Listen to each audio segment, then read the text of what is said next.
Hello viewers, Tollywood story এক্সপ্লেনারে তোমাদের সবাইকে স্বাগত জানিয়ে রাঙামতি তীরন্দাজের আজকের পর্বের রিভিউ আমি শুরু করছি।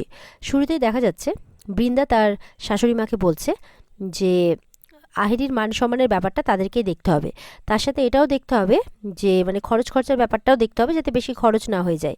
তাই যদি রাঙাকে আপনি কোনো গয়নাগাটি দিয়ে থাকেন তাহলে আমাকে বলতে পারেন। ঠিক তখনই রাঙা সেখানে চলে আসে আর বলছে, না রে বড় বৌদিদি, কিছুই দেয়নি, তবে একবারেই কিছু দেয়নি বললে ভুল হবে। মা আমাকে কিছু জিনিস দিয়েছেন, কিন্তু সেগুলো মা নিজের টাকা দিয়ে বানিয়ে দিয়েছে। বড়বাবু বা উড়নবাবুর কাছ থেকে টাকা নিয়ে দেয়নি। বৃন্দা তখন তার মাকে বলছে, আপনি বুঝি এখন ক্যাশের হিসেব রাঙাকে রাখতে দিচ্ছেন? একলব্যের মা তখন বলছে, তুমি যেটা জানতে এসেছিলে সেটা তো তোমার জানা হয়ে গেছে। তখন বৃন্দা রাঙাকে বলছে, শোন, রাঙা বলছে যে, শোন বড় বৌদিদি, তুই এইসব নিয়ে একদম ভাবিস না। মা তার ছোট বৌমার জন্য যা গয়নাগাটি বানিয়েছেন, যেগুলো দিবেন ভেবেছেন সেগুলো ঠিকই দেবেন। একলব্যের মা এরপর বৃন্দাকে কিছু গয়না এনে দেন আর বৃন্দা বলছে সেগুলো সে পালিশ করে রেখে দেবে। রাঙা এবার মজা করে বলছে ইচ্ছে করে যে, দেখিস, এগুলো পালিশ করার নামে আবার এগুলোর পরিবর্তে নকল গয়না ঢুকিয়ে দিস না যেন এখানে। শুনে তখন একলব্যের মা আর পাঞ্চেলি দুজনে কিন্তু হাসতে থাকে। রাঙামতির মাও তখন বলছে, একলব্যের মা আর কি, যে বিড়ালকে মাছ রাখার দায়িত্ব দিলে যা হয় আর কি, এই বলে ওখান থেকে চলে যায়। বৃন্দাও তখন বলছে, বিয়েটা তো আমি করিয়েই ছাড়বো, তোকে এ বাড়ি ছাড়া করবোই আমি রাঙা।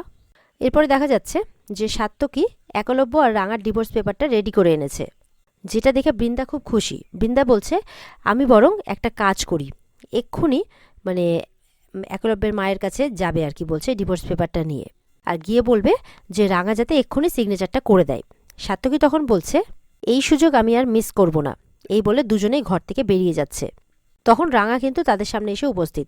রাঙা বলছে, শেষদাদাবাবু যেভাবে কাগজটা নিয়ে ছুটে এলো, মনে হলো ওয়ার্ল্ড কাপটা জিতেছে, তাই আমিও চলে এলাম জয়ের আনন্দে মাততে।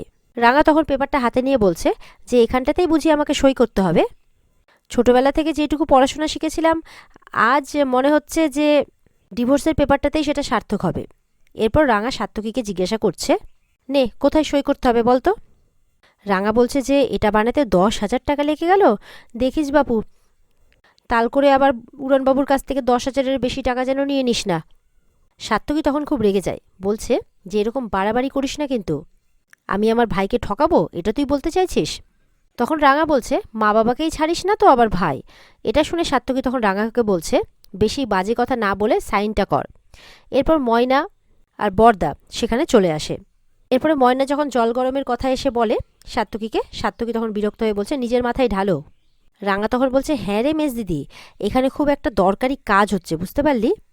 হাওয়া খুব গরম, বুঝতে পারলি? তুই আবার তার মধ্যে জল গরমের কথা বলছিস, তারপর দেখবি সব ধোঁয়া ধোঁয়া হয়ে যাবে।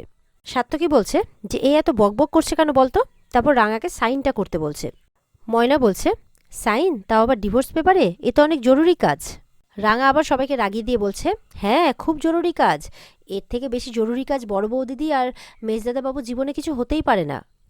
বৃন্দা এরপর ময়নাকে জিজ্ঞাসা করছে যে একলব্য ফিরেছে কিনা। সাত্তকী তখন রাঙাকে সই করানোর জন্য একদম তোড়জোড় শুরু করে দিয়েছে। রাঙাও সই করার জন্য পেন চায়, সাত্তকীও টেবিল নিয়ে আসে। রাঙা এরপর সই করতে বসে নাটক শুরু করে। রাঙা সই করছে আর পেছন থেকে বাকিরা উকি মারছে। এরপর রাঙা সই করে দিলে বরদা বলছে, রাঙা, তোর আর আমার হাতের লেখা দেখছি একেবারে এক, খারাপ দেখে মনে হচ্ছে আমরা দুই ভাই বোন। রাঙা তখন বলছে, এরপর রাঙা তার সইটাকে দেখে বলছে, এ বাবা, এর নামের মধ্যে থেকে তো এনটাকেই বাদ দিয়ে দিয়েছি, দাঁড়া দাঁড়া দেখছি, এনটাকে মাঝখানে গুজে দিই। এরপর এন লিখতে গিয়ে ইচ্ছে করে এম লিখে ফেলে রাঙা।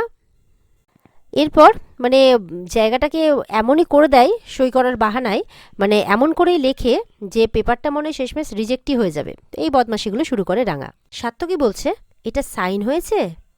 রাঙা বলছে, হ্যাঁ, তোদের সামনেই তো সইটা করলাম রে, এই দেখ রাঙামতি বসু, দেখ দেখ রাঙামতি বসু লেখা আছে, দেখ, মানুষ তো এইভাবেই সইটা করে, তাই না? তুই জানিস মেজদাদাবাবু, তুই কি জানিস যে এই সইটা করবার জন্য আমি রাত রাত জেগে প্র্যাকটিস করেছি, এমন প্র্যাকটিস করেছি যে আমি চ্যাম্পিয়নশিপের আগেও কখনো এরকম প্র্যাকটিস করিনি। এরপর তো সাত্তকী আর বৃন্দার মুখে আপত্তি দেখে রাঙা তখন বলছে যে, তোদের কি এই সইটা ঠিক লাগছে না? তখন রাঙা কি করছে, বলছে দাঁড়া, তখন বরদার কাছে বলছে টিপছাপের কালি আনতে। বৃন্দা তখন ওটা শুনে তড়িঘড়ি করতে থাকে। এরপরে বড়দা স্ট্যাম্প প্যাড আনতে গেলে রাঙা বলছে, দাঁড়া, ওটা দিয়ে একটু টিপছাপ মেরে দিই, বুঝলি, তাহলে তোর বউ আর মেজদাদা বাবুর একটু শান্তি হবে। এরপরে তো রাঙা টিপছাপ মেরে দেয়, আর বৃন্দা এতে কিন্তু খুব খুশি হয়ে যায়। এরপরে বৃন্দা বলছে রাঙাকে, এই যে তুই সইটা করে দিলি না, এটা কত বড় ব্যাপার হলো জানিস। আমাদের দেশের কোটি কোটি মেয়ে প্রতিদিন স্বামী শ্বশুরবাড়ির থেকে অত্যাচার পাচ্ছে, সহ্য করছে, কিন্তু তারা ডিভোর্স পেপারটাই পাচ্ছে না, কারণ তারা ভয় পাচ্ছে। কিন্তু তুই তোর স্বামীর মুখে ডিভোর্স পেপারটা ছুঁড়ে মারছিস। এটা কটা মেয়ে পারে বলতো, তুই পারলি। তখন রাঙা বলছে, তাহলে রাঙার দম আছে বল। বৃন্দা বলছে, আলবাত আছে। এই বলে পেপারটা নিয়ে একলব্যের কাছে চলে যায়।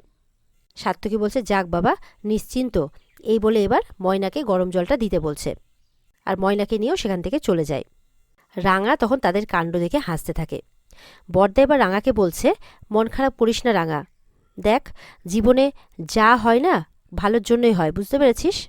আর জীবনে যা হবার নয় সেটা কখনোই হবে না, কোনো দিনই হবে না। তুই দেখিস, একদিন তুই জীবনে অনেক নাম করবি, অনেক বড় হবি তুই, অনেক ভালো থাকবি তুই জীবনে, বিশ্বাস কর। রাঙা তখন বলছে, হ্যাঁ রে বড়দাদা বাবু, আমি ভালোই থাকবো, কারণ আমি তো জীবনে কখনো অন্যায়টা করিনি, আর যে অন্যায় করে না ঠাকুর তার সাথে অন্যায় হতে দেয় না। বড়দা তখন বলছে, ঠিক বলেছিস রে, একদম ঠিক বলেছিস। এই বলে বেরিয়ে যায়। ওদিকে দেখা যাচ্ছে বৃন্দা একলব্যের কাছে পেপারটা নিয়ে গেছে, তাকে সই করতে বলছে, কারণ কাল সকালে কোর্টে পেপারটা পেশ করতে হবে। একলব্য জিজ্ঞাসা করছে, কিসের পেপার এটা? বৃন্দা বলছে, ডিভোর্স পেপার। দেখো, রাঙা সই করে দিয়েছে, টিপছাপও দিয়ে দিয়েছে। একলব্য পেপারটা হাতে নিয়ে দেখে অবাক হয়ে যায়, বলে যে রাঙামতি সাইন করে দিয়েছে, জিজ্ঞাসা করছে। বৃন্দা বলছে, হ্যাঁ, আর এটাও বলছে যে তার নাকি দম আছে, যে ডিভোর্স পেপারটা সে সই করে দিতে পেরেছে, আর আমার দেওরের মুখে তোমার মুখে ছুঁড়ে মারতে পেরেছে। কজন মেয়ে পারে বলো? একলব্য তখন বলছে যে রাঙামতি এইসব কথাবার্তা বলেছে। বৃন্দা বলছে, হ্যাঁ বলেছে তো, তোমার দাদারাও ছিল ওখানে, তুমি প্রয়োজনে জেনে নিতে পারো ওদের কাছ থেকে। কিন্তু একলব্য, একটা ব্যাপার নিয়ে আমার খুব টেনশন হচ্ছে। এরপরে রাঙা কোনো অ্যালিমানি চাইবে না তো? ধরে নাও যদি তোমার কাছে টাকা চেয়ে বসে। একলব্য তখন বলছে, চাইলে চাইবে, আমি দিয়ে দেব, আর তারপর ঘাড় ধাক্কা দিয়ে বাড়ি থেকে বের করে দেব। এই বলে বৃন্দার কাছ থেকে পেনটা নিয়ে সই করে দেয়। বৃন্দা বলছে, ফাইনালি রাঙা তোমার ঘাড় থেকে নেমেছে, এটা দেখে আমার ভীষণ ভালো লাগছে। আর আহিরির মা বাবারা কালকে আসছে, কাল তোমার আশীর্বাদ হবে। আর বলছে যে একলব্য, তুমি এবার নতুন করে তোমার জীবনটা শুরু করো, রাঙা এবার ক্লোজ চ্যাপ্টার, এটা মনে রেখো তুমি। এই বলে সেখান থেকে চলে যায়। একলব্য এরপর কিন্তু মনে মনে ভাবছে যে রাঙার কথা ভাবছে আর কি মনে মনে। আর হঠাৎ রেগে গিয়ে বলছে, রাঙা রাঙা একটা অকৃতজ্ঞ মেয়ে। এরপর দেখা যাচ্ছে যে রাঙা রাতের বেলাতে সত্যজিতের দেওয়া রেকর্ডারগুলো বের করছে, আর আহিরের এগেনস্টে প্রমাণ জোগাড় করার জন্য রেডি হচ্ছে। এরপর খুব সাবধানে সেসব নিয়ে বাড়ি থেকে বেরিয়ে রাঙা আহিরির বাড়ি পৌঁছায়। সেখানে প্রাচীর বেয়ে আর কি রাঙা আহিরির ঘরের ভেতর ঢুকে পড়ে, আর আহিরির রুমের বাইরেও পৌঁছে যায়। এরপর একের পর এক দরজা খোলার চেষ্টা করছে তার ঘরের, আর শেষে একটা দরজা দিয়ে তার ঘরের ভেতরে ঢুকে পড়ে। আহির তখন ঘুমোচ্ছে দেখে খুব সাবধানে রেকর্ডারগুলোকে একটা খাটের নিচে আর আরেকটা সামনে টেবিলের কাছে রেখে দেয়। রাঙা বলছে, আহিরি দিদি, তুই নিশ্চিন্তে ঘুমা। তুই কি ভেবেছিস তুই একাই চালাকি করবি? আমার কাছ থেকে সব প্রমাণ কেড়ে নিবি তুই?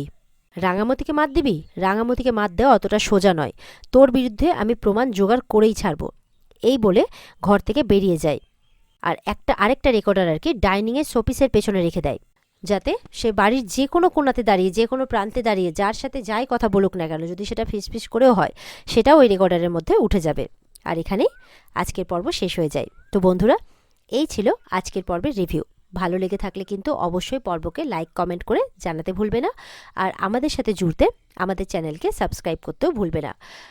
পর্বের বিস্তারিত দেখতে অবশ্যই স্টার জলসার পর্দায় চোখ রাখবে। তাহলে দেখা হচ্ছে তোমাদের সাথে আগামীকালকে। সবাই ভালো থাকবে, টাটা।